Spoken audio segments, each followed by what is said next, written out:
ایک بادشاہ تھا، وہ ہر وقت اپنی جوان بیٹی کی شادی کی فکر میں لگا رہتا تھا۔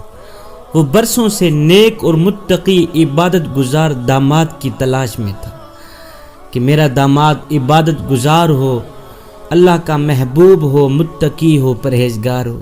ایک دن اس بادشاہ نے اپنے ایک وزیر کو بلایا، کہا کہ کسی طرح میری بیٹی کے لیے میری رعایا میں سے کوئی عبادت گزار انسان کو تلاش کرو اور میرے سامنے پیش کرو، میں اس کے ساتھ اپنی بیٹی کا نکاح کرنا چاہتا ہوں۔ وزیر نے اپنی فوج کو شہر کی جامع مسجد کے گرد تعینات کر دیا اور کہا چھپ کر دیکھتے رہو، جو شخص آدھی رات مسجد میں داخل ہوگا اسے نکلنے مت دینا جب تک میں نہ آ جاؤں۔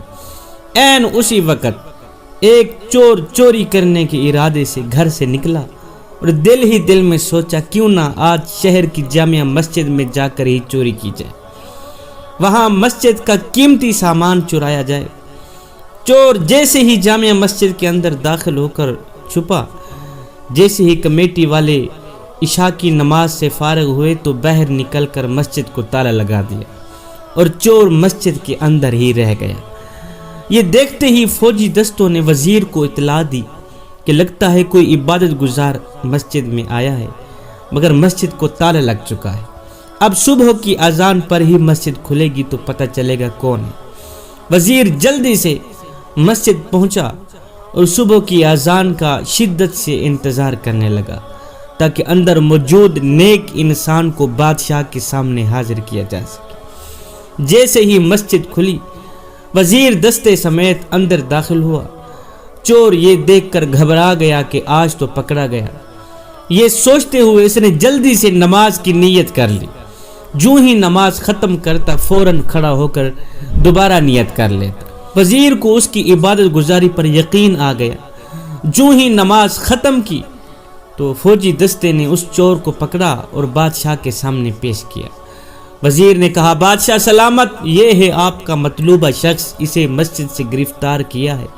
رات بھر مسجد میں یہ شخص عبادت کرتا رہا۔ چور کی حالت غیر ہونے لگی۔ اللہ اکبر، چہرے کا رنگ بدلنے لگا۔ تھا تو چور۔ بادشاہ چور سے مخاطب ہو کر کہنے لگا میاں کیا خیال ہے، اگر میں اپنی بیٹی کی شادی تیرے ساتھ کر کے تمہیں اپنی سلطنت کا حاکم مقرر کر لوں تو کیا تمہیں منظور ہے؟ چور ہکا بکا ہو کر بادشاہ کو دیکھنے لگا، ادھر ادھر دیکھنے لگا، ڈرتے ڈرتے پوچھا بادشاہ سلامت، یہ کرم نوازی کس بات کی ہے؟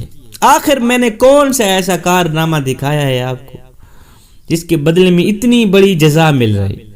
بادشاہ نے کہا تم عبادت گزار ہو، رات بھر مسجد میں رہے، رات بھر مسجد میں نماز پڑھتے رہے، صبح آذان ہونے پر تم باہر آئے، تم عبادت گزار ہو، متقی ہو، پرہیزگار ہو، بس یہی کچھ ہم نے آپ کے اندر دیکھا ہے اور آپ کو جزا دے رہے ہیں، اپنی سلطنت بھی دے رہے ہیں، ساتھ میں بیٹی کا نکاح بھی دے رہے ہیں۔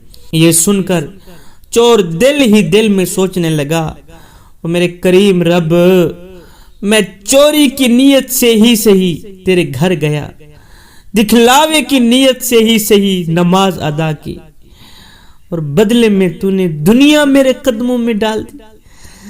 ہائے، میں چوری کی نیت سے تیرے گھر کے اندر داخل ہوا تھا، چوری کی نیت سے ہی میں نے قیام کیا، رکوع کیا، ایک سجدہ کیا، اور بدلے میں تو نے اتنا بڑا انعام دیا کہ دنیا میرے قدموں میں ڈال کے رکھ دی۔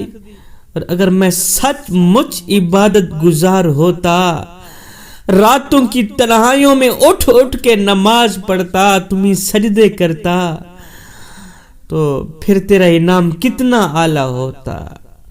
وہیں کھڑے کھڑے نادم ہو کر اس چور نے توبہ کی کہ یا اللہ، آئندہ کوئی بھی پل تیری یاد سے خالی نہیں گزرے گا۔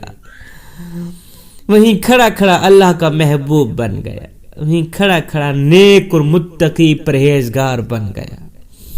خوش نصیب ہیں وہ لوگ جن کا دل عبادت میں لگا رہتا ہے، حال دل اپنے مالک کے سامنے گڑ گڑا کر ذکر کرتے ہیں، آرام دہ بستروں کو چھوڑ کر مسلح پر کھڑے ہوتے ہیں۔